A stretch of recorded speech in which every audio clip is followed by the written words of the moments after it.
দিনের শেষ ভাগে রান আউটে উইকেট বিলিয়ে দিলেন মুশফিকুর রহিম। ফিল্ডারের হাতে বল থাকা সত্ত্বেও রানের জন্য এত ব্যস্ততা না দেখালে আরও দাপটে দিন শেষ করতে পারত বাংলাদেশ।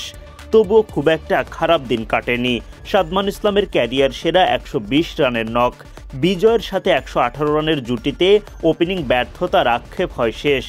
সাদমান মুমিনুলের 76 রানের জুটি, এরপর শান্ত মুশফিকের 65 রানের পার্টনারশিপে আশার আলো খুঁজে পায় বাংলাদেশ। জিম্বাবুয়ের করা প্রথম ইনিংসের 227 রান টপকে বড় লিডের পথে শান্ত বাহিনী।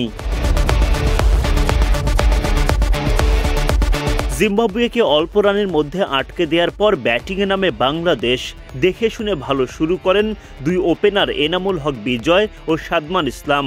ওপেনিংয়ে দ্রুত উইকেট হারানোর সমাধান করতে দলে ফেরানো হয় বিজয়কে। দায়িত্বশীল ব্যাটিংয়ে নিজের উইকেট টিকিয়ে রাখার চেষ্টা চালিয়ে যান তিনি। অপর প্রান্তে সাদমান ইসলাম উইকেট রক্ষার পাশাপাশি শুরু থেকেই রান তোলার দিকেও মনোযোগ দেন। বিজয় সাদমানের জুটিতে প্রথম 10 ওভারে আসে 37 রান। 14 ওভারের মধ্যেই দলীয় 50 পার করে ফেলেন তারা। জিম্বাবুয়ের বোলারদের তেমন সুবিধাই করতে দেননি। শুরুতেই উইকেট হারালে দল পড়ে যায় ভীষণ চাপে। এদিন আর শুরুর সেই চাপটা দলের ওপর আসতে দেননি বিজয় আর সাদমান। সিঙ্গেল আর বাউন্ডারির মিশেলে দলকে এগিয়ে নিতে বড় ভূমিকা রাখেন সাদমান। 78 বলে তিনি পূরণ করেন ব্যক্তিগত 50। 25 ওভারে গিয়ে বিজয় সাদমানের জুটিতে দলীয় শতক আসে। 32 ইনিংস পর 100 রানের ওপেনিং জুটির দেখা পায় বাংলাদেশ। ওপেনিং জুটিতে যখন বড় স্বপ্নের পথে দল, তখনই দুর্ভাগ্য নেমে আসে বিজয়ের ওপর। মুজা রাব্বানির বলে এলবিডব্লিউর ফাঁদে পড়েন এই ডানহাতি ওপেনার।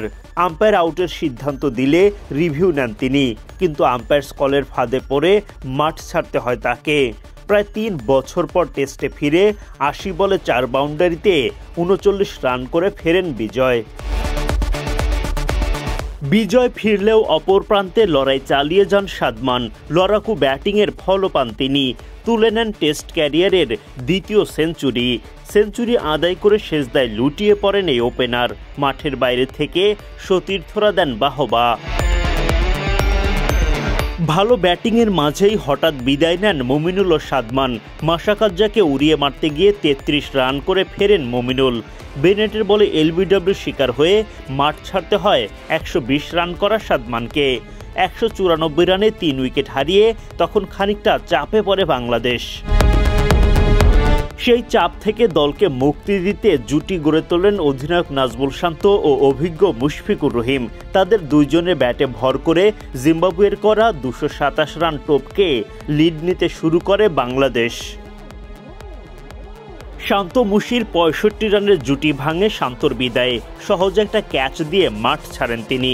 54 বলে 23 রান করতে পারেন বাংলাদেশ অধিনায়ক। হতাশ হয়ে সাজঘরে ফেরেন তিনি। মাসেকেসার বলে সাজঘরের পথ ধরেন জাকের আলী অনেক। 13 বল খেলে তিনি করেন মাত্র 5 রান। দিনের শেষ দিকে কিছুটা চ্যালেঞ্জের মুখে পড়লেও বেশ সুবিধাজনক অবস্থানে থেকেই মাঠ ছাড়ে বাংলাদেশ।